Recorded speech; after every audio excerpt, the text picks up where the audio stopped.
Let me be absolutely clear from the very start. What's happening in Ukraine right now is not a stalemate.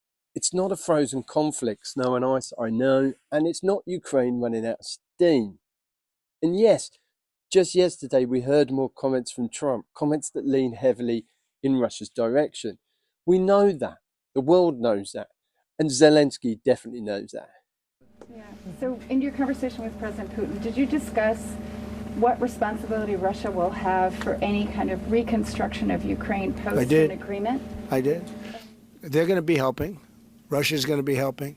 Russia wants to see Ukraine succeed. Once, it sounds a little strange, but I was explaining to the president, President Putin was very generous in his feeling toward Ukraine succeeding, including supplying energy, electricity, and other things at very low prices.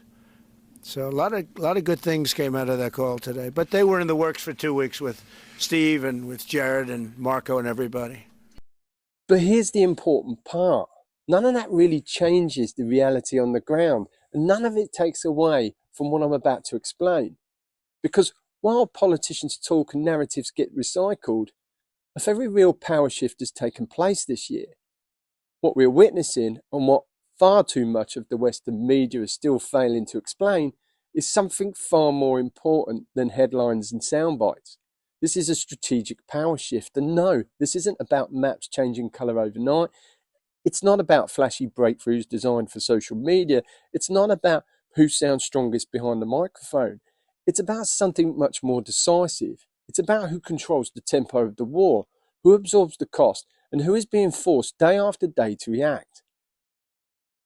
Right now, that's Russia. Ukraine is not just defending Ukraine. It's not just surviving. Ukraine is shaping this war deliberately, methodically, and in ways that many still don't fully understand. And crucially, it's doing it from inside Russia itself. Let's go inside and talk about this more.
A real power shift in war doesn't always look dramatic.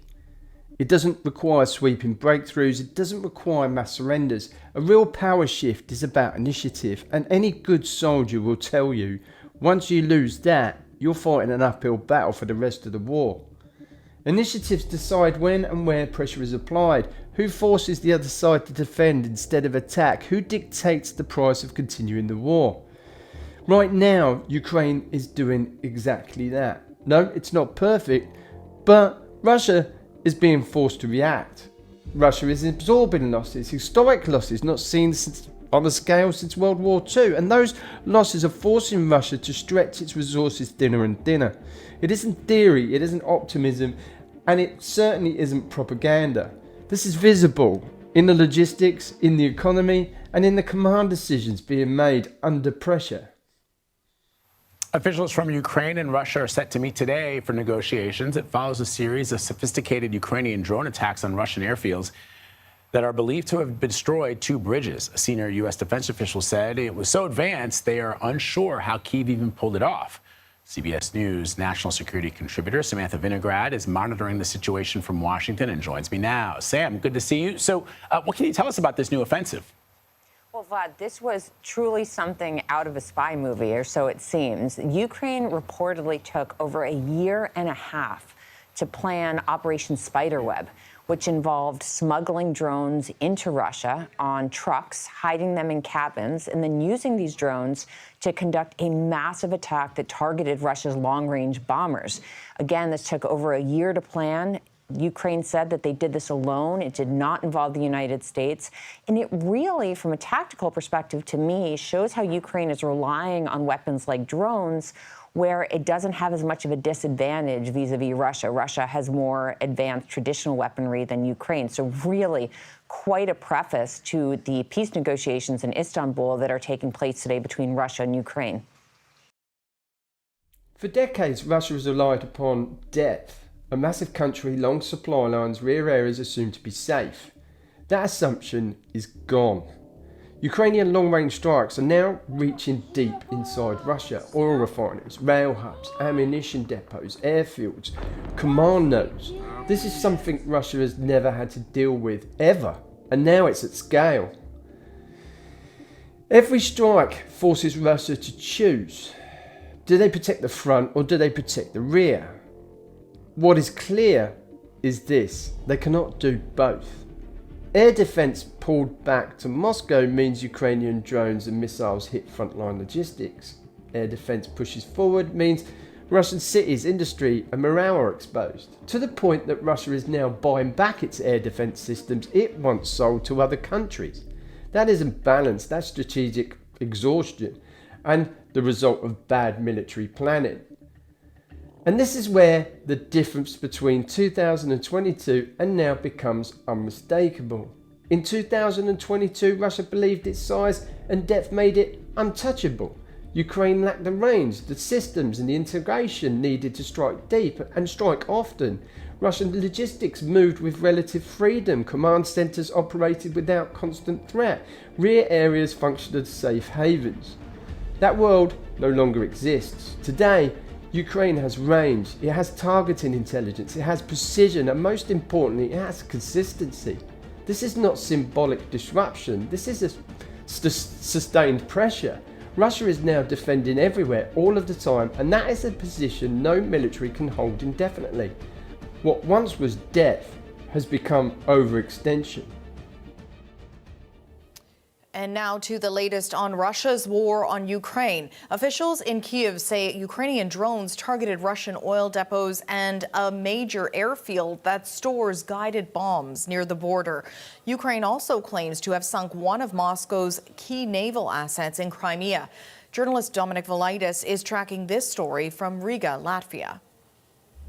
We can't actually verify any of these reports at the moment. Russia, for one, isn't saying anything about any of this at the moment. But the Ukrainian military is certainly this weekend saying on social media that it has indeed attacked and subsequently sunk the Rostov-na-Don attack submarine in the port of Sevastopol, which, of course, is in Russian-occupied Crimea. Now, this submarine was actually in port following repairs after she was hit by a Ukrainian missile last year.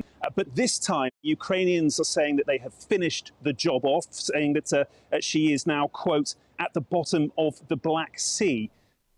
This power shift isn't theoretical, it's tangible. One of the clearest examples came when Ukraine struck and effectively neutralised a Russian Kilo-class submarine in port. And it wasn't an isolated incident. We've seen other operations, including Operation Spider's Web. That resulted in the destruction of roughly 1/3 of Russia's tactical nuclear-capable aircraft at an airfield deep inside Russia. Let that sink in for a moment. A Kilo-class submarine isn't expendable hardware. It costs roughly about 300 million and under the current conditions can't be replaced. This is one of Russia's most prized naval assets, designed for stealth, designed to launch Caliber cruise missiles, designed to project power far beyond the immediate battlefield. And Ukraine hid it in a harbour. That matters for several reasons. First, it proves that no Russian platform is safe anymore. Not ships, not aircraft, not submarines, not infrastructure, not generals. Second, it forces Russia to rethink how it uses its navy. The Black Sea Fleet has already been pushed back. Ukraine doesn't even have a conventional navy, yet through innovation is taking the fight to Russia and rewriting naval warfare in real time. Ports once assumed secure are no longer secure. Rear areas are no longer rear areas. And high-value assets now require protection. Russia simply does not have insufficient quantity. Third, and this is critical, it shifts the psychological balance. Its submarine struck in port isn't just a military loss, it's a message. It tells every Russian commander, planner or political decision maker you cannot hide, and more importantly, you are not protected. Ukraine didn't need to defeat the Black Sea Fleet in a traditional naval battle or in a naval sense. It only needed to make Russian naval power unsafe to operate. And that's exactly what has happened. First, Kommersant reports that the budget deficit in Russia is growing. The budget returns to a deficit. In October, annual budget revenues lagged behind expenditure by another 0.4 trillion rubles. The federal budget deficit grew by another 400 billion rubles to 4.2 trillion, around $51 billion, or 1.9% of GDP. According to updated calculations of the Finance Ministry, in the final 2 months of the year, the gap between spending and revenues will grow even more, up to 5.7 trillion rubles, or 2.6% of GDP. The reason? The irreducible level of required state expenditure amid reduced expectations for oil and gas revenues and other budget revenues. Wars are often decided by economics, long before they're decided on maps. Russia's economy is now fully militarised, and that may sound strong until you understand what it actually means. It means dependency on oil exports, dependency on infrastructure that cannot be repaired quickly, dependency on continuous revenue. Under sanctions too, when Ukraine strikes hit refineries, they don't just cause explosions, they reduce export capacity, they force emergency shutdowns, they drive up insurance and shipping costs, and they disrupt domestic fuel supply inside Russia itself. When roughly 40% of your federal budget relies upon oil and gas revenues, even a small disruption has an immediate and painful impact. Russia can replace tanks faster than it can replace refineries. And by conservative estimates, Ukraine has degraded between 10 to 15% of Russia's refining capacity at various points, sometimes temporarily, sometimes for months at a time. That imbalance matters because modern wars are sustained by cash flow, not slogans and propaganda.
You still see the headlines claiming Russia is advancing or Russia is pushing forward. Here's the reality. Russia is advancing by trading bodies for meters. This is industrial scale attrition with human lives treated as expendable resources. But yes, Russia can still move forward in places. But every advance comes at a cost that favours Ukraine in the long term.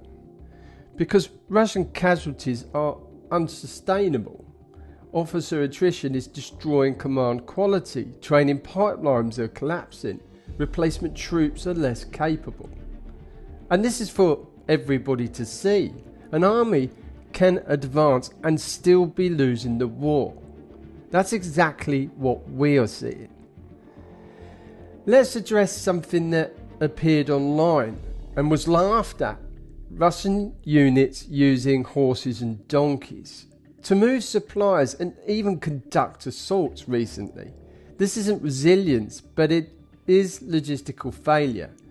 When a modern army reverts to animals, it means this: vehicles are unavailable or destroyed, fuel is scarce, roads are under constant surveillance, drones dominate the battle space. This is not innovation, it's more like cope. It's regression under pressure. Ukraine has forced Russia backwards technologically. Another underreported shift that's happening inside Russia is with the command. Russian officers aren't just fighting Ukraine, they're fighting fear. Fear of Moscow, fear of political punishment, fear of telling the truth, fear of assassination. Failures are punished politically, not professionally in Russia. That means bad decisions get repeated, lessons aren't learned, initiatives just disappear. Meanwhile, Ukraine's command structure has evolved under pressure. It's decentralized. It adapts. It learns quickly. Wars aren't won by who shouts the loudest. They're won by who adapts the fastest. Right now, that's Ukraine.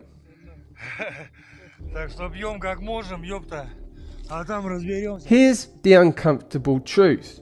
Putin cannot end this war without risking his own survival. Real peace would mean admitting failure, explaining the casualties, managing economic fallout, facing elite anger. That's why every so-called peace proposal still demands Ukrainian surrender. That's not diplomacy, that's desperation. And the longer this war continues under current conditions, the worse Russia's internal position becomes. That is the power shift. Western hesitation is now the biggest danger, I would say. Not Ukrainian morale, not Ukrainian capability. Time matters, but not in a way people think. Ukraine doesn't need infinite support. It needs timely, decisive, consistent support.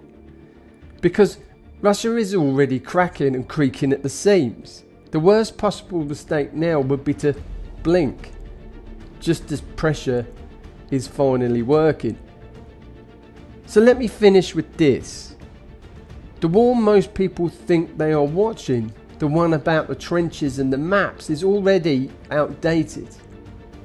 The real war is about economic strangulation, strategic reach, political survival. And in that war, the balance has shifted. If any peace deal is to be signed, Russia would have failed in all its reasons for invading in the first place. Ukraine isn't losing. Ukraine is shaping the endgame as best it can, but it's going to get stronger.